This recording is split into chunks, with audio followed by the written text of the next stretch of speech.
This is the land of Havilah, 1 Samuel 9. In the last chapter, the elders of Israel came to Samuel at Ramah and demanded a king. Samuel said, "Go home, you'll get what you ask." Now there's a chaotic little history coming up that's not actually chaos at all. Verse 1. Now there was a man of Benjamin whose name was Kish, the son of Abdiel, the son of Zeror, the son of Becherath, the son of Aphiah, the son of a Benjamite, a mighty man of valor. Comment, Kish the Benjamite was a mighty man of valor, also translated man of wealth or power or mighty warrior or prominent person. Verse 2.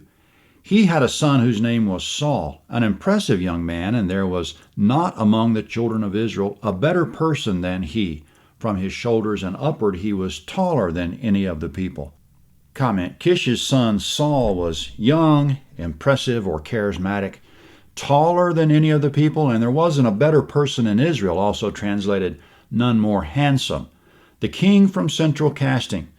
The people are asking in vain for a king, and God's about to give them just what they want. Saul has the qualities the people will appreciate in their vanity.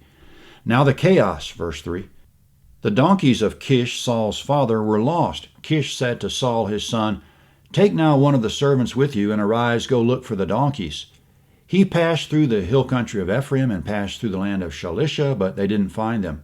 They passed through the land of Shaalim, and they weren't there. Then he passed through the land of the Benjamites, but they didn't find them. Comment, Saul lived in Benjamin. He and his father's servant looked for the donkeys in Ephraim just north and came back to Benjamin still looking. Verse 5.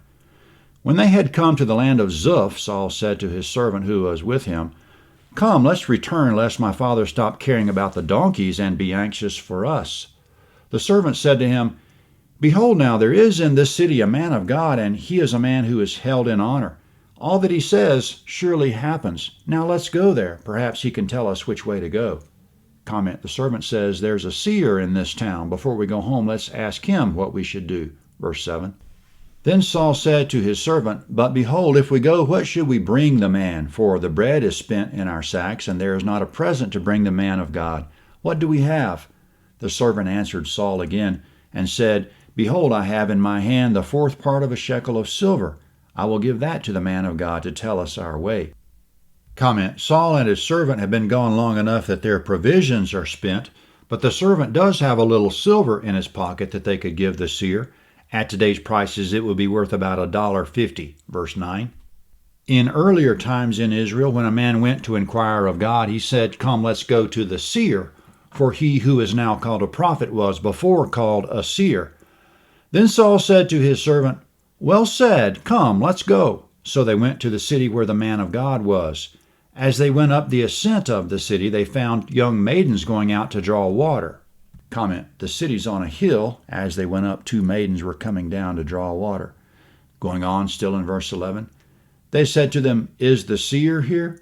They answered them and said, "He is. Behold, he is before you." Comment, straight ahead, they say. The maidens are still talking, still in verse 12.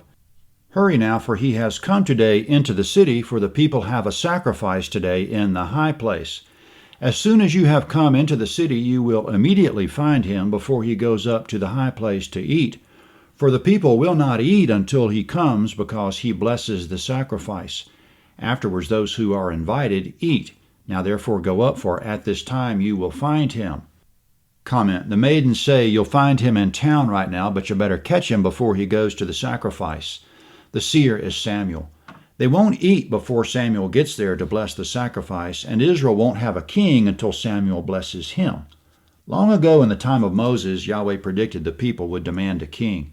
Yahweh said at that time, quote, "When you have come to the land which Yahweh your God gives you, and possess it and dwell in it, and say, 'I will set a king over me like all the nations that are around me,' you shall surely set him king over yourselves, whom Yahweh your God chooses." Deuteronomy 17:14 and 15. Saul will be the king God chooses, but will God choose a king in accordance to the best man, or just in accordance with the type of man the people will accept? Because, as Yahweh said in verse 8 of the last chapter, the people have rejected Samuel's advice and Samuel himself, so why wouldn't they reject a godly king? So Yahweh's boxed in a corner. He can only give the people what they will accept. Unfortunately, they'll get the king they deserve. And that's the problem with politics today. God gives us the politicians we deserve, and we don't necessarily deserve much. In too many cases, we just want somebody tall, impressive, handsome, and charismatic. Devotion to the will of the Lord is a negative. Verse 14. They went up to the city. As they came within the city, behold, Samuel came out toward them to go up to the high place. Now Yahweh had revealed to Samuel a day before Saul came, saying, Tomorrow, about this time, I will send you a man out of the land of Benjamin, and you shall anoint him to be prince over my people Israel. He will save my people out of the hand of the Philistines, for I have looked upon my people, because their cry has come to me. Comment: the day before, Yahweh told Samuel that he would meet a young man from Benjamin, and that you shall anoint him prince over my people. In Israel, a king wasn't crowned. Instead, he had oil poured on his head, which was called anointing. Anointing signified that the person was chosen by God. Verse 17. When Samuel saw Saul, Yahweh said to him, Behold the man of whom I spoke to you. He will have authority over my people. Comment: Yahweh spoke to Samuel the day before and also in the moment of the meeting, saying, This is the one I told you about. Verse 18. Then Saul approached Samuel in the gateway and said, Please tell me where the seer's house is. Samuel answered Saul and said, I am the seer. Go up before me to the high place, for you are to eat with me today. In the morning I will let you go and will tell you all that is in your heart. As for your donkeys who were lost 3 days ago, don't set your mind on them, for they have been found. For whom is all that is desirable in Israel? Is it not for you and for all your father's house? Comment: what a greeting! Samuel invited them to the sacrifice and to spend the night with him. Samuel promised to prophesy, and he knows that the donkeys have been found, and he knows that God has chosen Saul. Saul is, quote, all that is desirable in Israel. He's not all that in the eyes of the Lord, but he's just what Israel is looking for. Verse 21. Saul answered, Am I not a Benjamite of the smallest of the tribes of Israel, and my family the least of all the families of the tribe of Benjamin? Why then do you speak to me like this? Comment: Saul says, I'm from the smallest family of the smallest tribe. Why me? He's humble for now. Let's keep an eye on him the rest of the book and see what power does to him. Let's see if he thinks a quarter of a shekel of silver is anything significant later on. Verse 22. Samuel took Saul his servant and brought them into the guest room and made them sit in the best place among those who were invited, who were about 30 persons. Comment: they went to the high place and entered the building there to eat the sacrifice. Samuel placed Saul at the head of the table, so to speak. Verse 23. Samuel said to the cook, Bring the portion which I gave you, of which I said to you, set it aside. The cook took up the thigh and that which was on it and set it before Saul. Comment: the thigh of the sacrifice is a thing of honor. It generally belongs to the priest, Leviticus 7:33. Samuel gave it to Saul. Still in verse 24. Samuel said, Behold, that which has been reserved, set it before yourself and eat, because for the appointed time has it been kept for you. For I said, I have invited the people. So Saul ate with Samuel that day. Comment: in other words, Samuel had Saul in mind already when he set up the sacrifice and invited the people. The chaos in looking everywhere for the donkeys has led Saul to this divine appointment. His servant's suggestion to consult the seer was divinely appointed. The silver in the servant's pocket was divinely appointed. The 2 girls going out to draw water were divinely appointed. Verse 25. When they had come down from the high place into the city, he talked with Saul on the housetop.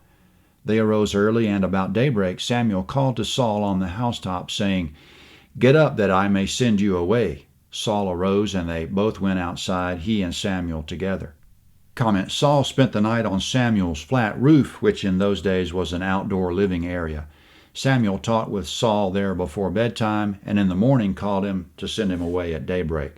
Verse 27.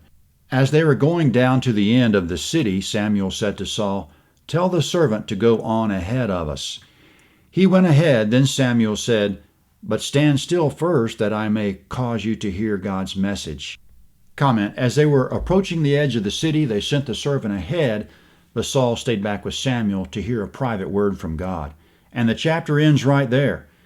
In the chaos and tedium of looking for the donkeys, God was there. In our chaos and tedium, God's there, and no telling when he's going to show himself any minute. 1 Samuel 10 is next at landofhavilah.net. 1 Samuel 10. This is a map of 1 Samuel 9. Saul was a Benjamite. He looked in Ephraim for his father's donkeys, then came back into Benjamin to an unnamed city and met with Samuel. Shalisha and Shaalim in Ephraim and Zuph in Benjamin are obscure. 1 Samuel 10 is next.